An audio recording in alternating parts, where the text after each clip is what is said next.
Welcome to Weekday Somatics. Cold again, so I'm wearing extra layers.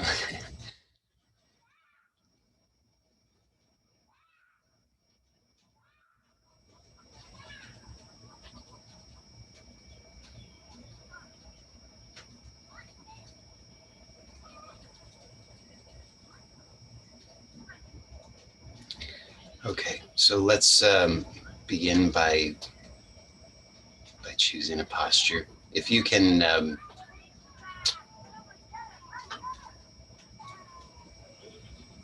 I think you'll be able to make it work any which way. I have some things in mind. We'll see if it actually pans out. But you could sit or lie down, whatever floats your boat. But the main thing is that. What is the main thing? The main thing is presence. The amount of presence that you bring determines the. I'm sure there's a formula. It's a pretty simple formula. The amount of presence that you bring determines the benefits that you receive. Why would that be? Well, I mean, because the benefits are always here to be had. So why would the amount of presence determine the benefits that you receive? Well, it has to do with if you're not really present, then what happens is the autopilot is running the show, isn't it? And what does the autopilot do?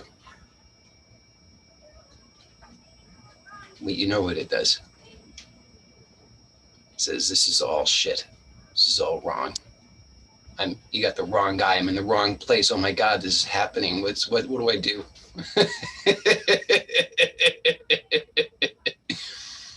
So the amount of presence, let me be really clear about what that means. Some of you know because we talked about this on Wednesday in the Bliss Techniques program, but it's really, really, I'm 100%, 200%, 500% serious about this. Okay. Really take this to heart. That you are in the right place at the right time, having the right experience, and that's always true.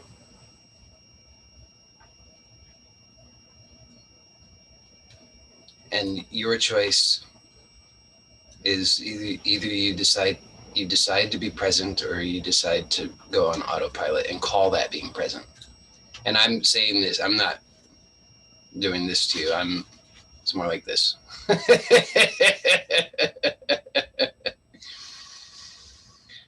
So if it's comfortable for you, you may close the eyes.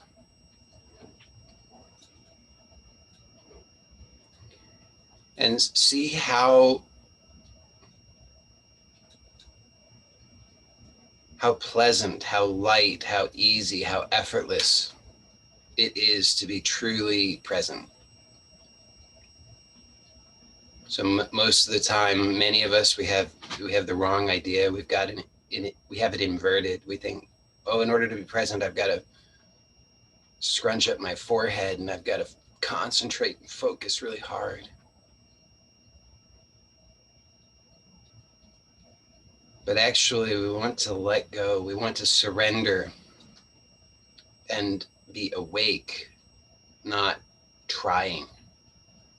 The more we try, the more we're drawing down on our reserves that we don't even have, just exhausting ourselves.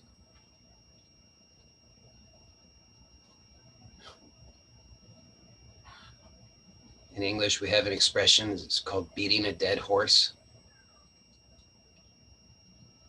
Well, we're all dead horses. We can give up beating ourselves. Just stop.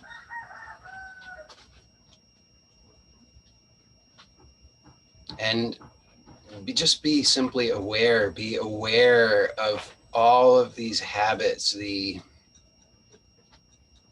compulsive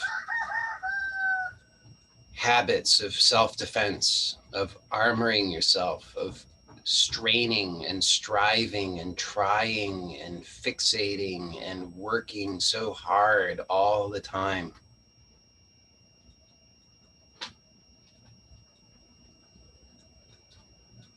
All of the efforts to get the right thoughts, the right feelings, the right sensations, the right memories, the right beliefs, the right experiences, the right person, the right place, the right everything. It's just so much effort.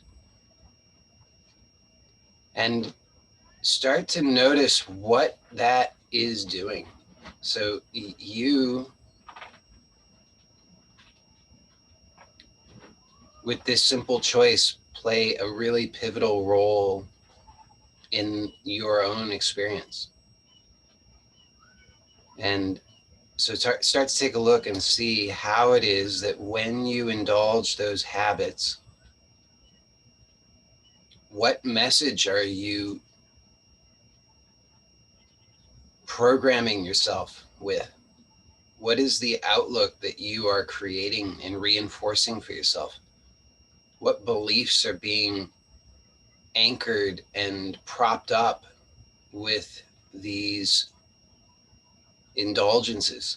And you'll really start to see it clearly when you look. You'll see that every time you indulge those habits,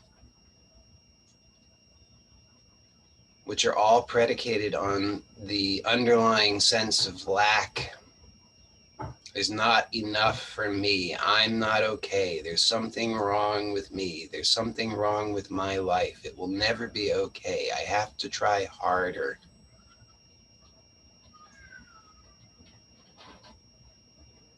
That just gets programmed in. And the next thing you know, that's all you can see is limitation, lack. And you might say, oh, not me, I have plenty. I've got an abundance. I've got a big house and a big bank account. But it's not just about that.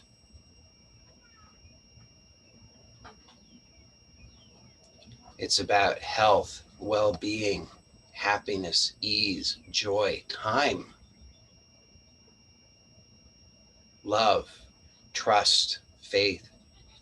Do you have a true abundance of all of these things? Do you really know these things?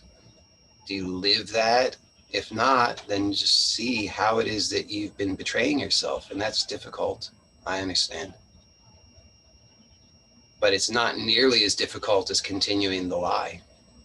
So it's much, much, much easier, as difficult as it might be, to actually see the truth of it, to see how it is that you've been betraying yourself, harming yourself.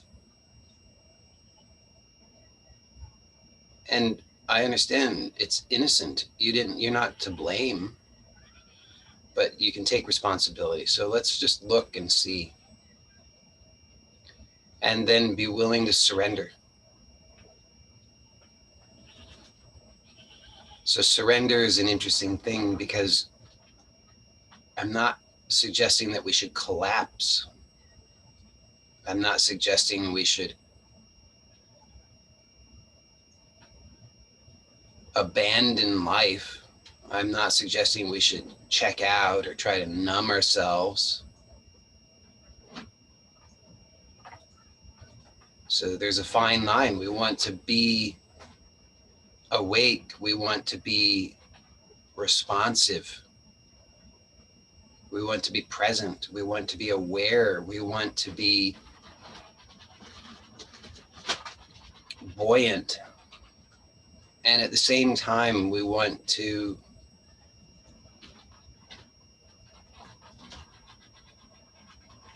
make as little effort as possible.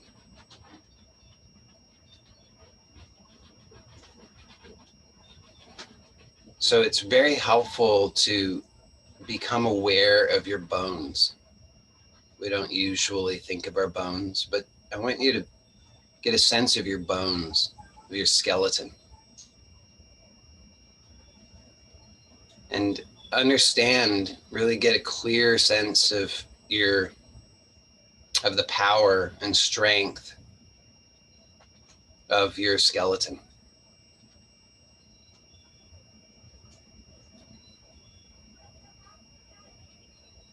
You can just consider for a moment which is stronger, your muscles or your bones.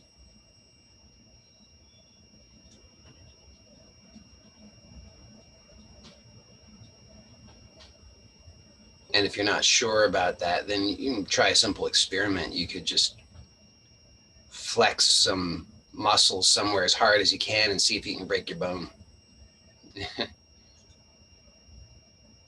I mean, don't injure yourself, but you get the idea. You can't break your bone with your muscles. Your bones are very, very strong. So trust them.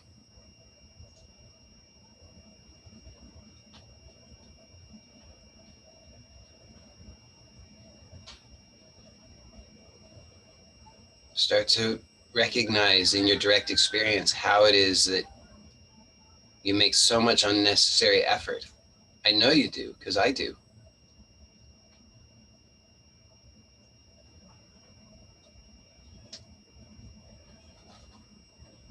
You don't even realize how much unnecessary effort you make. And I know you don't, because I don't even know how much unnecessary effort I make. But I become aware bit by bit.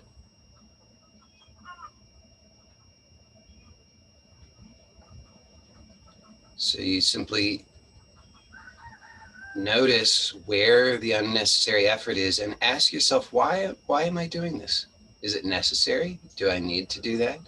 Could my bones support me? Could my bones take over here? I mean, do I really need to be squeezing in the buttocks if I'm sitting? Is that really necessary? No. So just find out what happens if you, bit by bit, slowly, consciously release the unnecessary effort. Don't try to release it all at once, because then you don't have faith in that. It's too big of a leap. How do you do that? You don't. So give up the idea that you're going to fix all your problems with one fell swoop. Instead, what can you release now? What's actually doable? What's actually possible for you now? And what's sustainable? What could you release and then continue to release? Let that be your ambition. Small steps. But if you take small steps every day, it adds up. So be aware. Where are you not aware?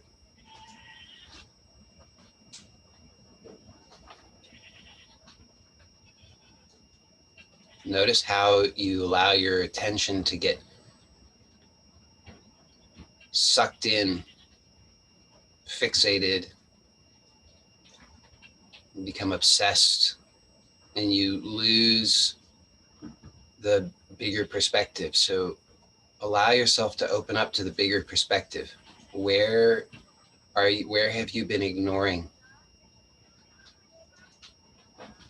Because there's almost always some low-hanging fruit. And what I mean by that is there's somewhere that you're currently holding unnecessary tension, making unnecessary effort, but you were ignoring it because you were fixated on something else.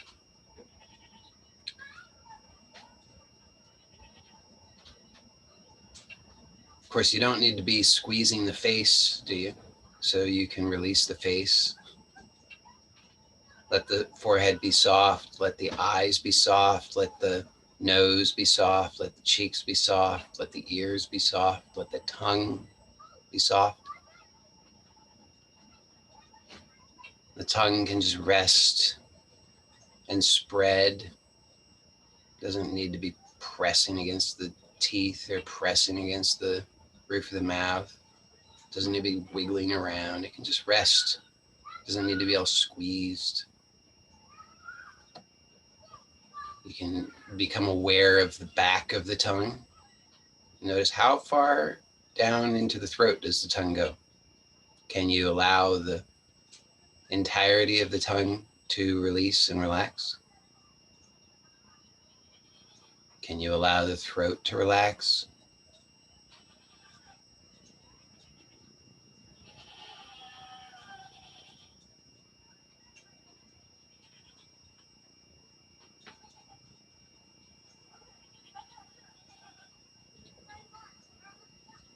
And then become aware of the breath. And just start there. Start where you are. Start with whatever breath is happening or not happening. Just be aware. Don't try and force anything. Don't exaggerate anything. Don't take a sudden big breath or anything like that. Unless you've already done so, in which case it's okay. But just be aware and then let the breath become satisfying. Really, really satisfying. How often is your breath truly satisfying? It can be. Can be right now. Just let it be.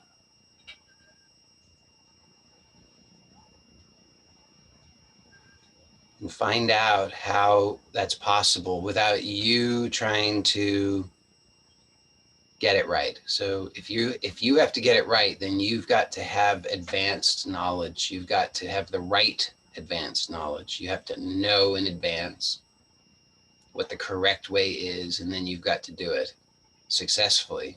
That's a lot to ask.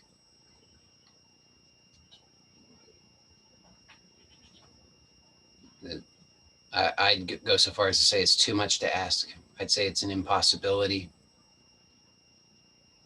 So instead, there's another way, which is to surrender to the natural breath and trust in the intelligence of the breath and the body to coordinate perfectly without you doing it.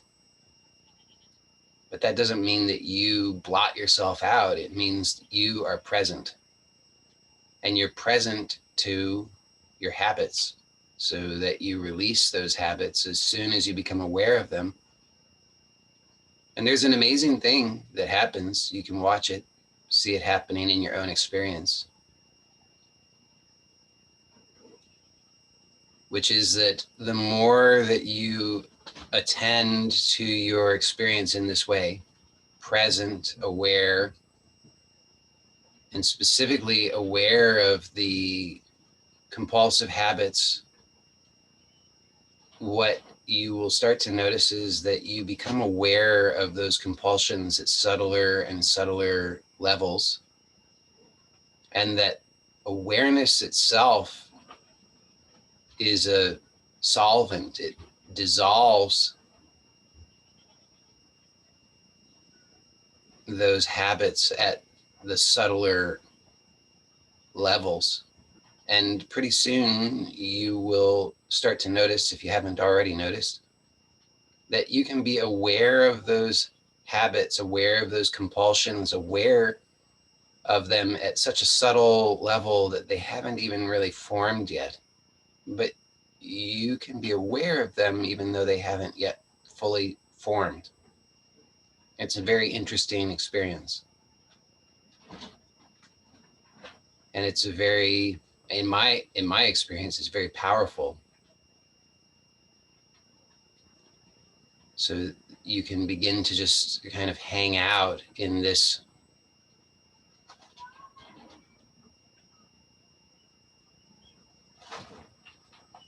I don't know what to call it, intermediate zone, where there's an impulse that's beginning to arise, but it hasn't fully formed yet. And with awareness, you can just allow it to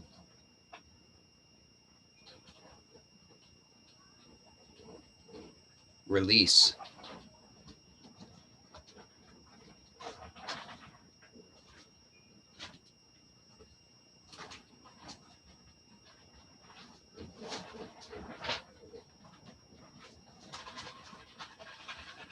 So the inhalation and the exhalation are non-forced.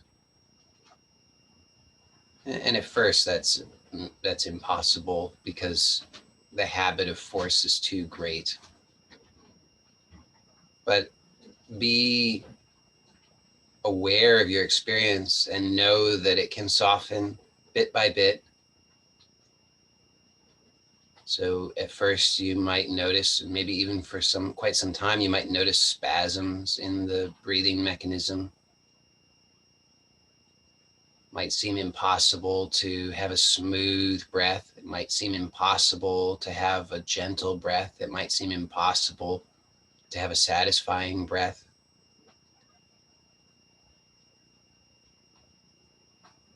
But as you keep watching, what you're witness to is how it is that these habits maintain themselves.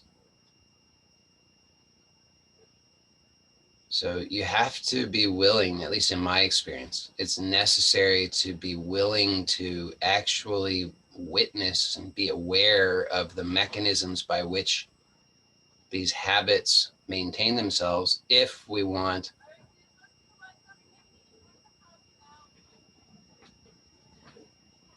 greater ease, freedom, choice. Because otherwise we get spooked. We run away, we hide, we distract. And then we don't learn, then we don't see, then we don't recognize. And so we just continue in the same unconscious way. But here we're bringing presence, in other words, conscious awareness,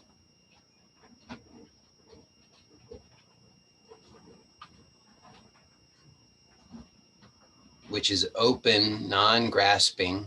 So we're not seeking for information that we can store away. It's not about that. It's not, okay, I'm going to watch and then I'm going to create rules and regulations and I'm going to create a new structure. It's not like that. That's something else. This is open. It's to be witness and to live and breathe and be that faith that all is well, all is taken care of. I am okay. I am safe. I'm protected and guided. And so it's absolutely okay. All I have to do is just be aware, awake, present, and all is taken care of, all is revealed. Whatever is needed longer term automatically gets installed. We don't have to do that. We don't have to be the filter consciously. We don't have to figure it out. Just breathing, just aware. And you'll notice, as I say, all of the mechanisms by which the habits keep themselves, maintain themselves. So be watchful. See how there are thoughts, beliefs, images, memories, sensations, ideas, all of these phenomena which are part of the mechanism by which the habit maintains itself. So as you're breathing, be aware when there's a spasm, when the breath is not smooth, when you have a sudden sense of air hunger or or a sudden sense of not feeling safe, sudden anxiety, anger, frustration, impatience. Be aware. Just be aware. Don't latch onto it. Don't judge it as right or wrong, good or bad, true or untrue. Just be present, open, and see what else is happening. See the bigger view. See that simultaneous to that, there is much else that's happening. And all of that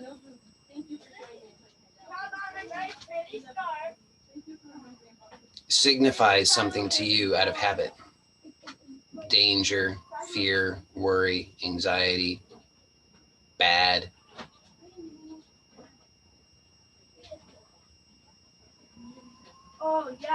Just allow yourself to continue to breathe without force, without strain, without trying. No matter how many times you fail, no matter how many interruptions there are, no matter any of it, just relax. Allow yourself to continue to be breathed. See how much easier it can become. Let your chest be relaxed. Let your throat be relaxed. Notice what's happening in your face. Maybe your face is tensed up again. Let the tongue be relaxed.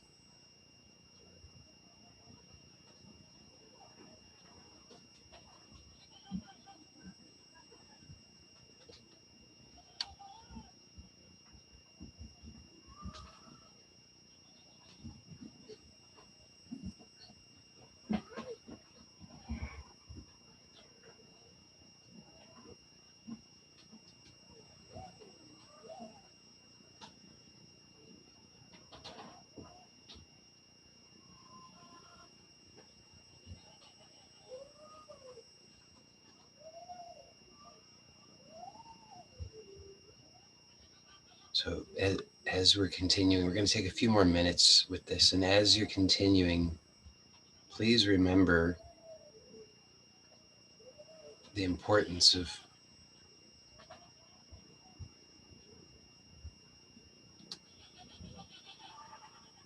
restfulness, surrender. Don't strain, don't push, don't squeeze. Be carried, be uplifted, be supported, be buoyant. Find that inner subtle posture of ease and grace where it's as if you're floating on a cloud. But at the same time, you have this profound connection, knowing that you're supported, anchored.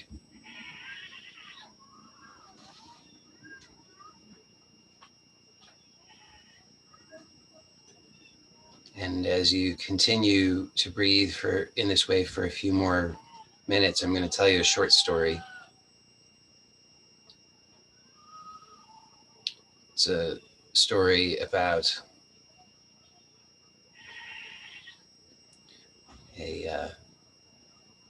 from Hindu mythology. There's a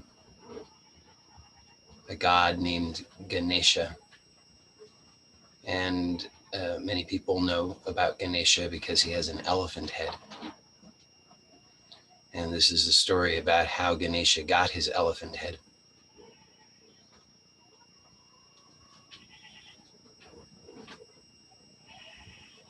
So there are two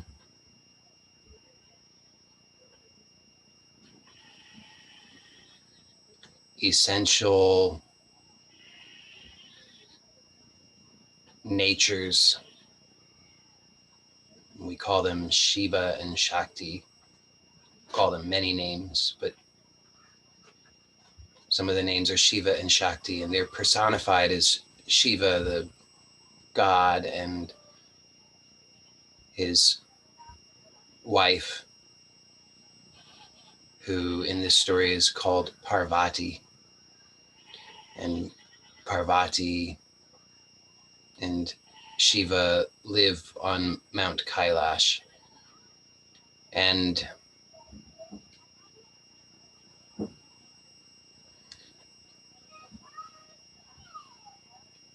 Parvati likes to take a bath. She likes to have some private time, to have a restful, peaceful, enjoyable, pleasurable bath. But the problem was that Shiva was always barging in at the worst times. She'd be very relaxed and suddenly he'd just burst in, and it was very disruptive, disturbing.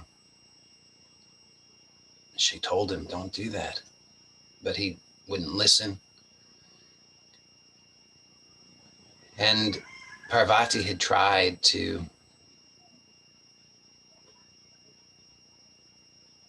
various strategies for keeping Shiva out, but nothing worked. She had even resorted to, she had asked the guardian of the mountain, Nandi, the bull, to guard the door. But then Nandi was in a terrible bind because when Shiva arrived, Nandi said, I'm sorry, sir, but you'll have to wait outside because Mother has said she's not to be disturbed. And Shiva went into a rage. How dare you defy me? You're my servant. Get out of my way. And of course, Nandi couldn't defy his master, and so he got out of the way. Well, now Parvati was distraught. And finally, she got an idea. She said, well, we have all these other servants, but I don't have my own servant. I'll create one. And so she gave birth to a boy named Haramba. And she said, Haramba, my love, I wish you to stand outside the door and ensure that nobody enters until I say that they might. And so Haramba went out and stood at the door and guarded it. And along came Shiva and he said, who are you? Get out of my way. And Haramba said, none may enter until Mother says that it's okay. And Shiva was outraged. Get out of my way.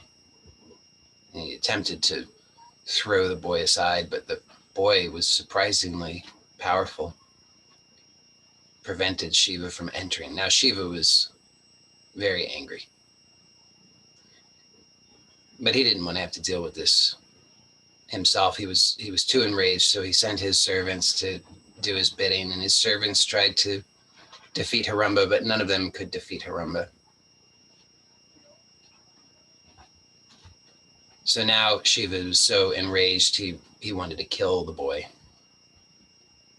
And so he set off to kill the boy, and the other gods saw what was happening, and they tried to intervene. They said, you can't do that. You can't do that. Let's see if we can defeat him. So they tried to defeat him. None could defeat him. Finally, Shiva couldn't take it anymore, and he threw his trident and cut off Haramba's head. Well, now Parvati, who had been in her bath, she heard about this, and at first she grieved. She was so sad. I mean, you can imagine, it's her son. Well, during her grieving period, all of the gods, including Shiva, they knew this was terrible, that her wrath would be unthinkable as soon as her grief passed. And sure enough, as soon as her grief passed, Parvati unleashed her fury and was determined to destroy the entire universe. Not just the universe, but all of creation, all that is.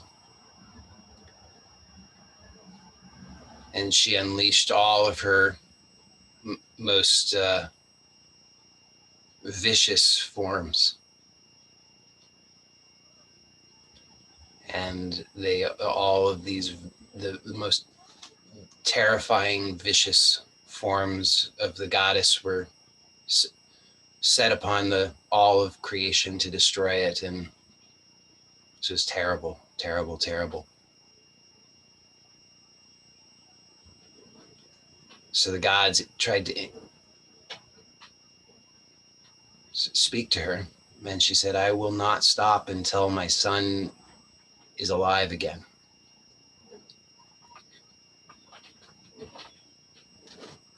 So the gods went to find a new head for her son. And they were looking for the right animal who could express the virtues of this boy, and they came upon an elephant. And they realized that this elephant expressed the virtues of the boy, and so they asked the elephant to sacrifice his head so that he could become immortal. And they placed the head on Haramba and bestowed all kinds of powers and boons to appease Parvati, who was still rather irate.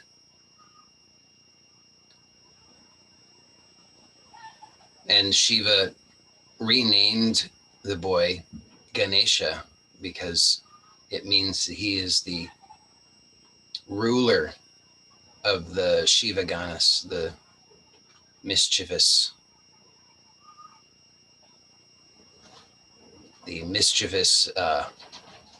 agents of Shiva. And that's how Ganesha got his elephant head. So we'll take a few more breaths.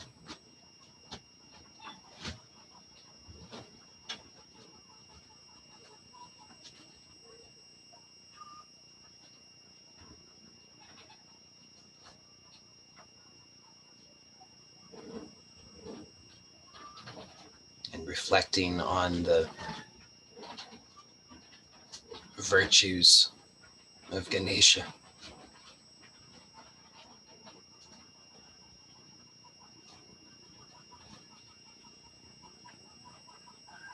Loyal, fearless,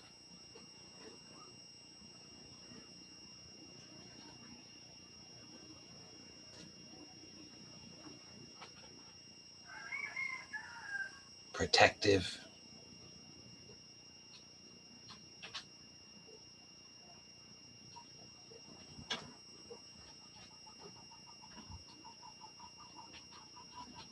and recognize that those qualities exist within us.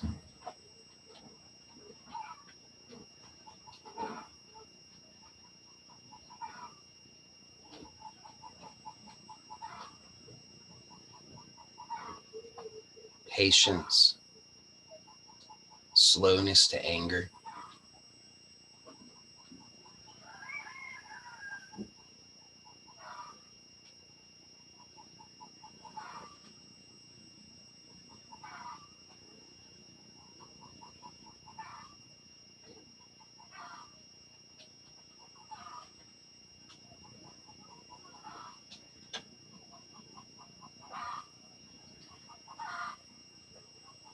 we had a special request for today, which we're going to explore momentarily.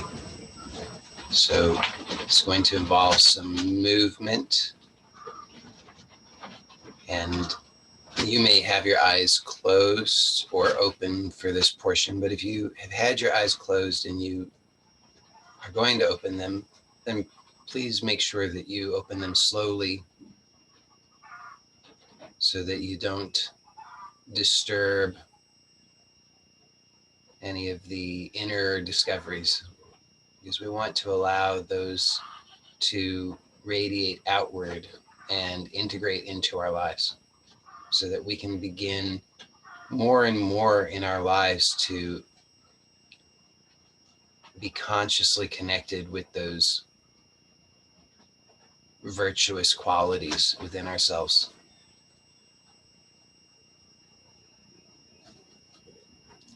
And also consider this, that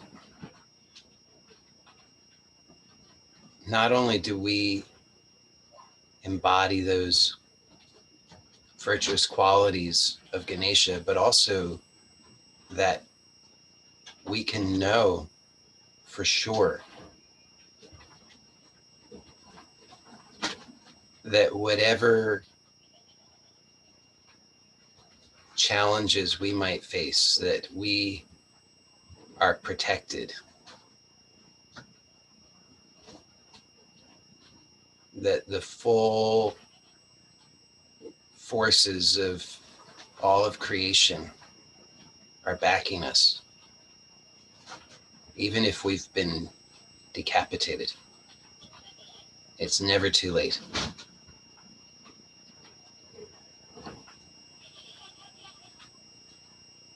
So our healing is always, always, always possible, and not only possible, but it's guaranteed.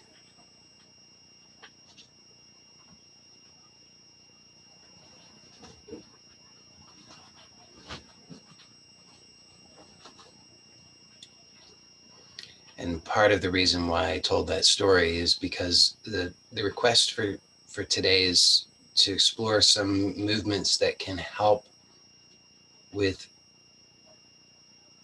relieving strain and discomfort in the upper back. And with all of these things, whether it's wherever the specific sensations are thought to be, the whole body, the whole self, all of the emotions, the habits, it's all involved.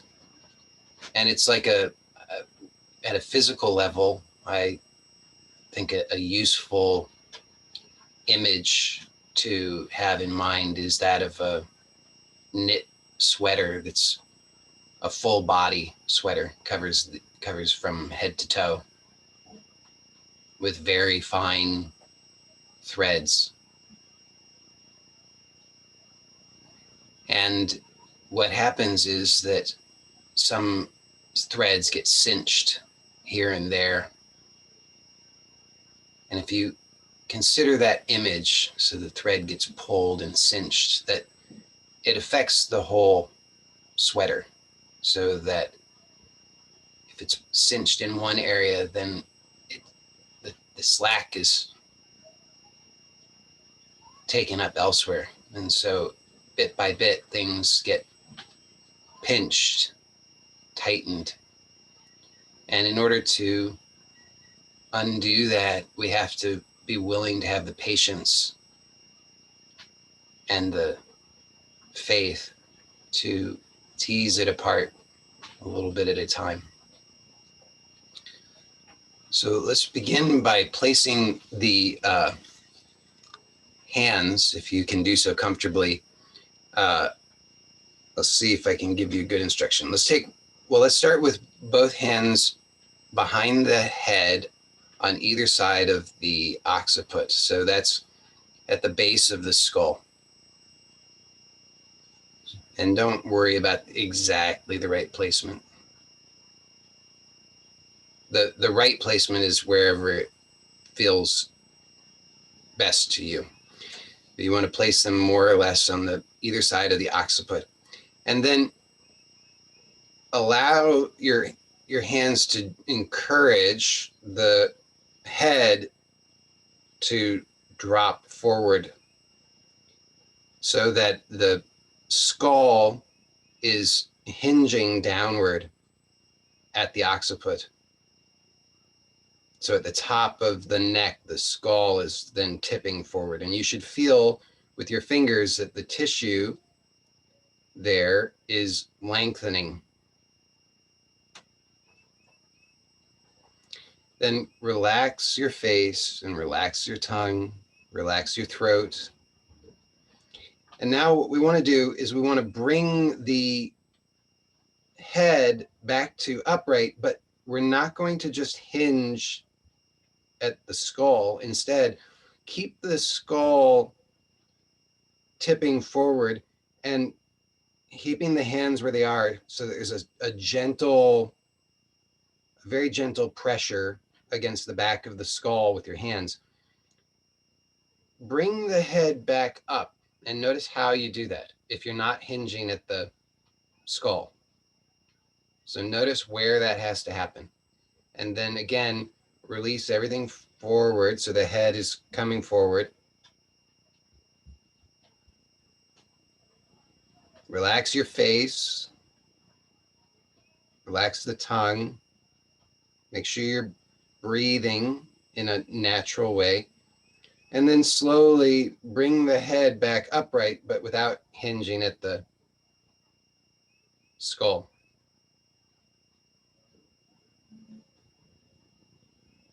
And we're going to do that a few more times at your own pace.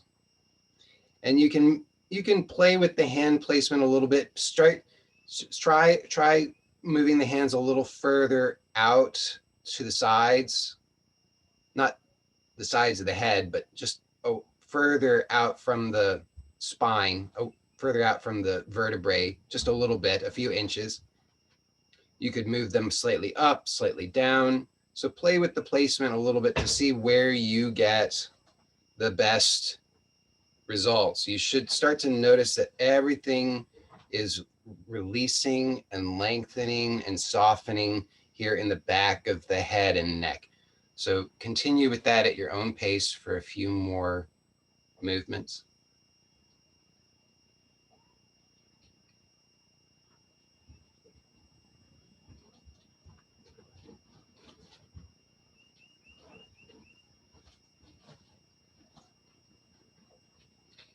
And with each movement, see, can you in your awareness begin to integrate the entire spine, or at least allow your awareness to start to descend in the spine so that you can start to perceive the movement subtly, gently down the spine so that the whole neck is included.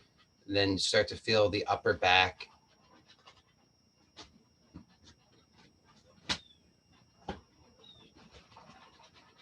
And then when you're ready, you can release the hands and take a few moments here to relax deeply, and don't indulge the habits.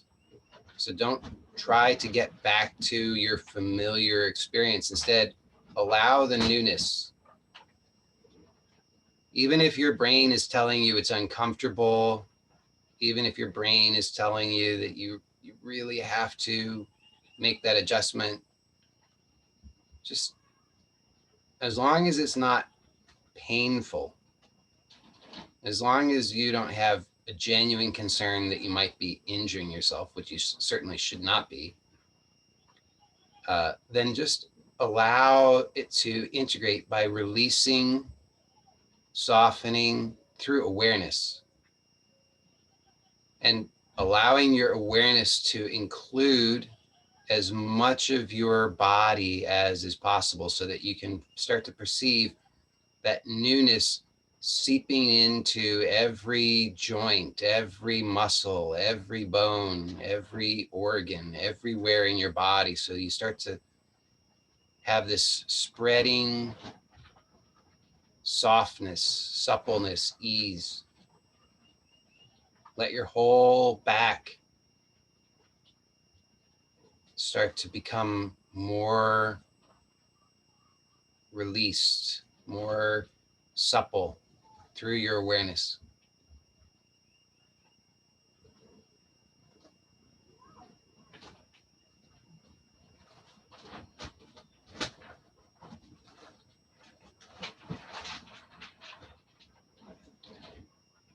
Okay, and then let's take the right arm and bring it across the chest.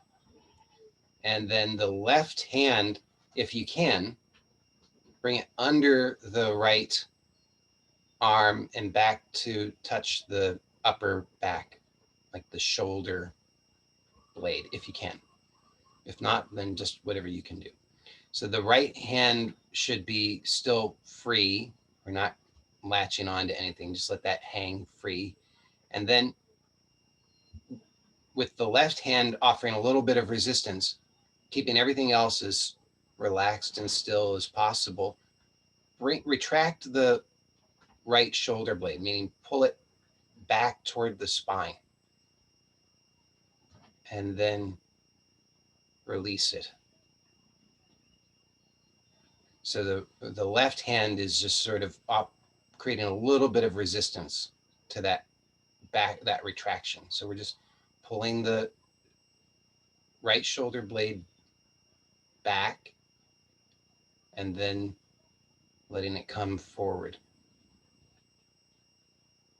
And we're going to do that a few more times. And each time you do it, it's really important to do it with awareness so that you're having the awareness and the intention that that as you release, that the right shoulder blade comes further off the back and the back spreads even more without a lot of pulling and tension in the chest.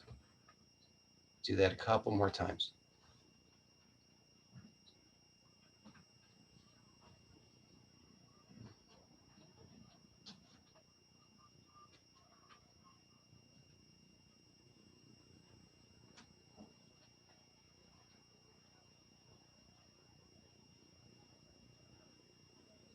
And then release.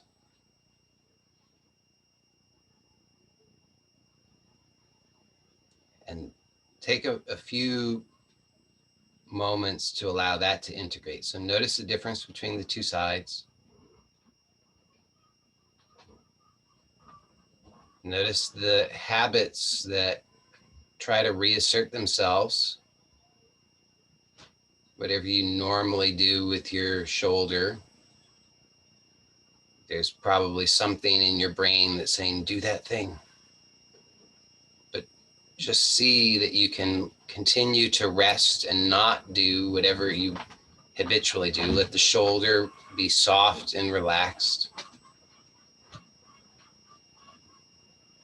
Let the face be soft and relaxed.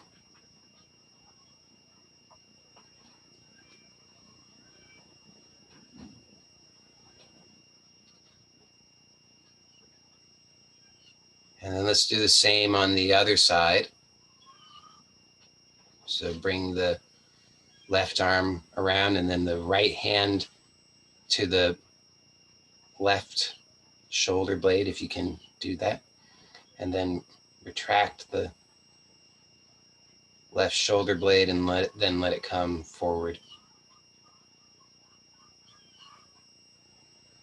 And it's the most important thing is to be consciously aware, to be present. So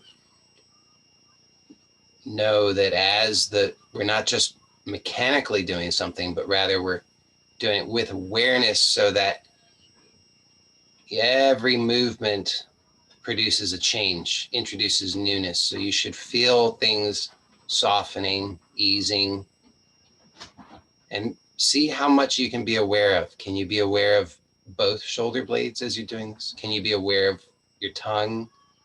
Can you be aware of the back of the neck? Can you let it all be relaxed so that you're really focused on just doing the one movement and not introducing unnecessary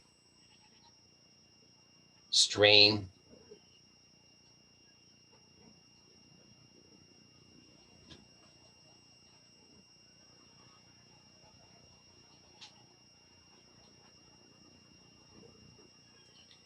then relax and let that integrate.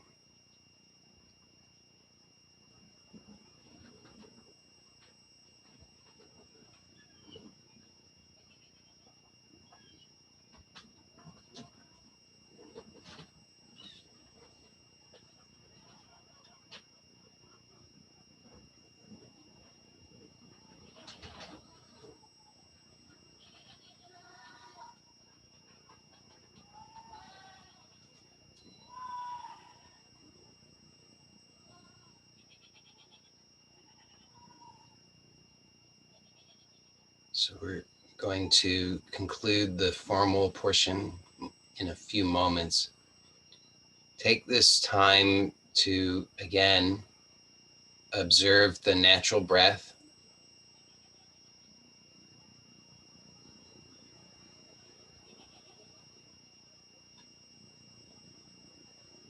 And know that there is an abundance of goodness that is ceaselessly flowing through you, and that this abundant goodness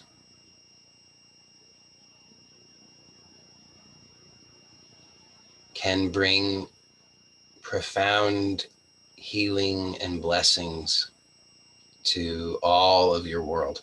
And so have that intention. Know that you are safe, protected, guided, and that you are intimately one with this abundant goodness that ceaselessly flows through you. And so have the intention, direct this goodness so that it brings healing and blessings where you want healing and blessings. Bless your body, bless your inner body, all of your organs, muscles, bones, all of the soft tissue.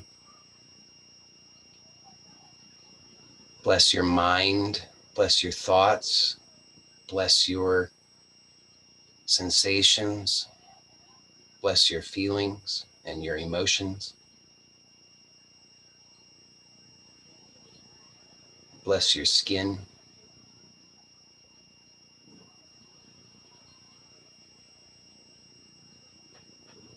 Bless your home and all of your loved ones, wherever they may be in time or space.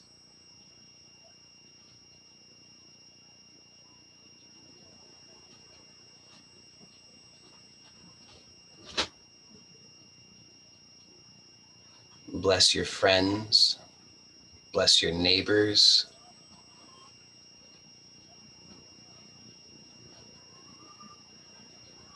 bless your enemies, so that your enemies can be well, so that your enemies can become your friends and allies,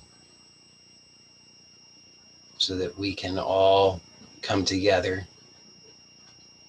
to co-create a beautiful, fulfilling, meaningful, harmonious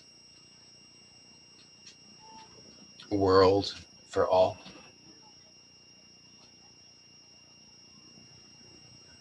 Bless all living beings. Bless the water, bless the air. Bless this earth and all of her inhabitants. Bless the moon and the sun, all of the planets and all of the stars. Bless all of creation.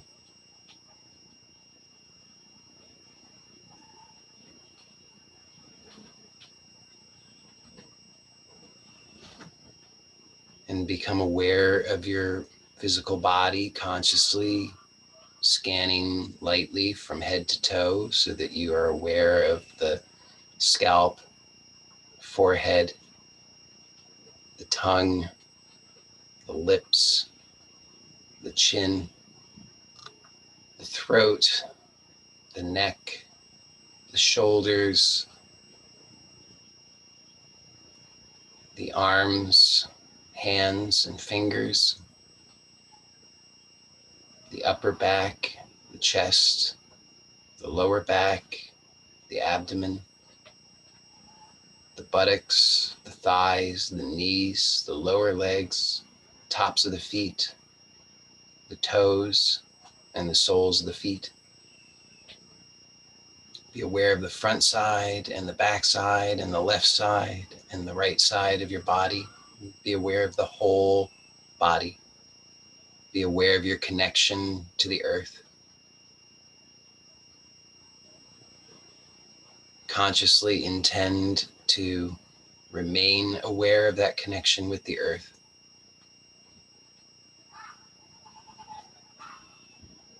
You can slowly move your fingers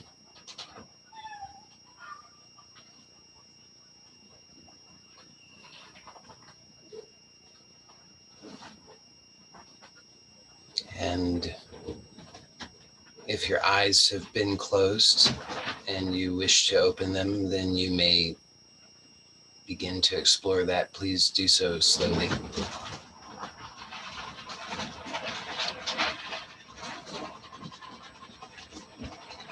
And have the intention to bring this newness into your life so that all areas of your life can be uplifted, all people you interact with can be uplifted.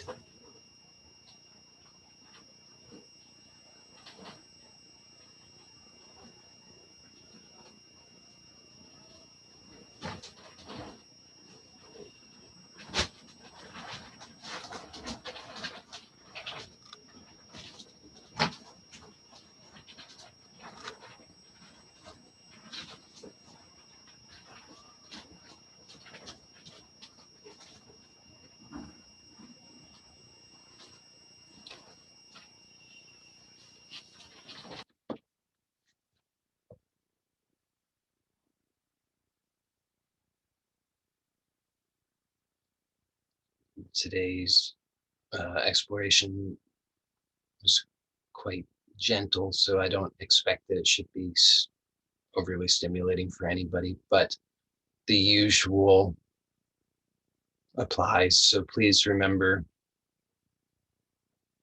that we are introducing change. Change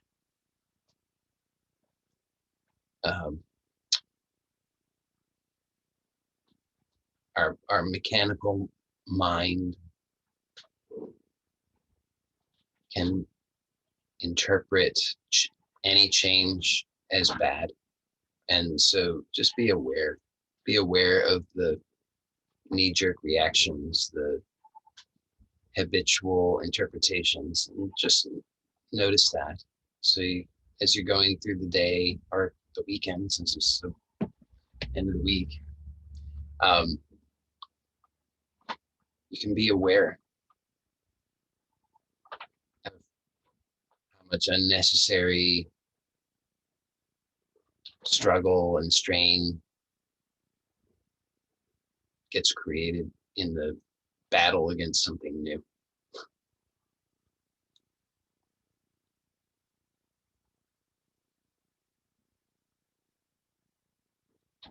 Can like it's like Ganesha, Arumba, like something new, and go to the brink of total destruction because it's over something new. It's like, look, something new. I believe this is going to be good, but then we're like, I'm not so sure. We're ready to kill everything and everyone. So have patience, be slow to anger, slow to judge, slow to fear. And that might, so many of us are so quick to fear that slow to fear might, at first, it might mean just introducing a split second before rushing to the conclusion that I should be afraid.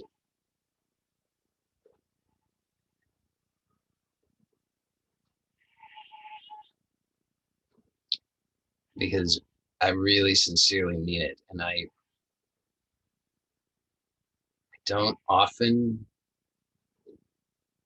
make claims with great authority, but on this particular one, I can state with authority that it really is true that you are always protected, always guided, and that you cannot actually fail. Your life is divinely appointed. Your purpose is a divine purpose. You are here to express that essential truth that is unique to you. The truth is the truth is the truth, but it expresses uniquely through everyone, and everyone's unique expression is needed. It means you are needed. You're important, really. So over the weekend, just be aware of that. Just be watchful. Just see, okay, there I'm judging. There I'm quick to fear, quick to anger, quick to judge, quick to draw conclusions. That I know what this is. I know that this is bad. And you can just really start to see, I promise you, you'll see that you think you have so much good evidence. You'll say, I know this is bad. There's no way it's not bad. I don't even need to hesitate. I know for sure. There's no possibility it could be anything other than bad. This is truly the end of the world. And just even with that, my suggestion, I strongly encourage, just take a look, just pause and ask yourself, is it worth it?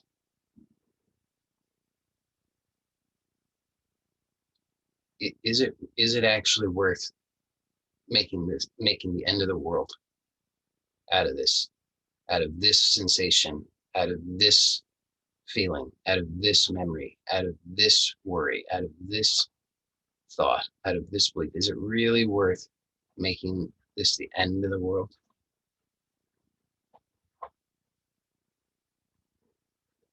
Is it really worth making myself miserable over this? Is it really worth all this distress, all of these stress hormones surging through my body like rah? Is it really worth it? And we think, well, I don't have any choice. Poor me.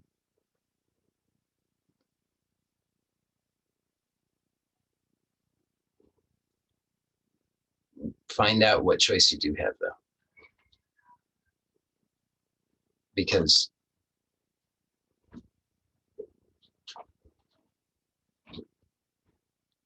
if we don't exercise our choice, then what happens is it does come to pass eventually that it is the end of the world, and then we have to start all over again, and that's a lot harder. So rather than starting all over again, let's reevaluate. Let's look and see. Maybe it's not so bad. Maybe it's not as bad as I thought. Maybe it's going to be all right. Maybe actually this is a blessing. That's another way of saying the same thing, is to say every that every moment of your life is a blessing. Some of those blessings are just in disguise. And our job is to receive the blessings and share the blessings And that just means we have to,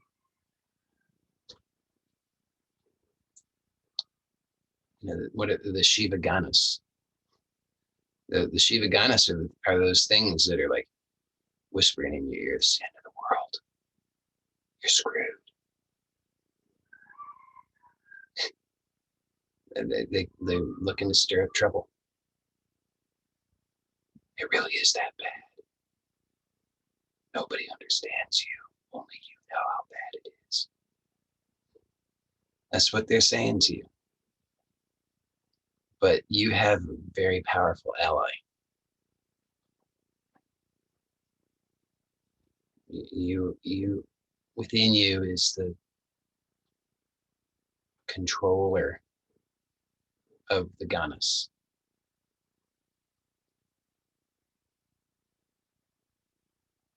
And it's that which protects that sacred space within you.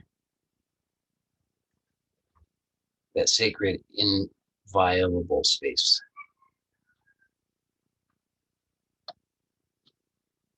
And it says, you don't enter here.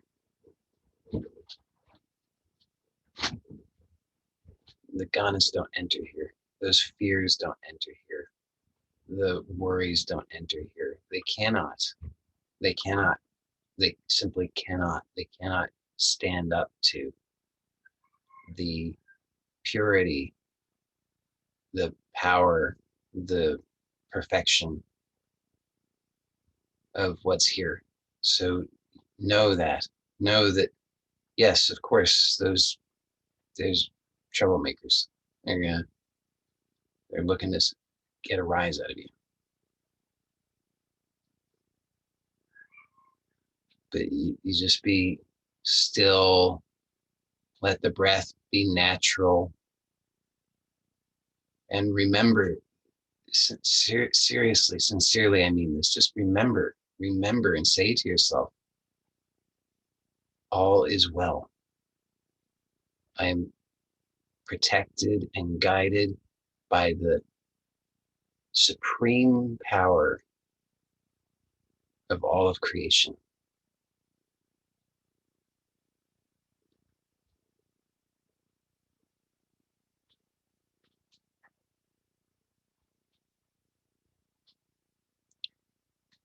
And then, of course, if you need any further support and you're really freaking out, you can always reach out. Okay, so you're not alone. I know it seems like it sometimes, but I promise you're not alone. You can always send me an email. I don't promise to respond immediately, but know that you can always reach out. Okay, so that's it for the formal portion. I'm going to end the recording now.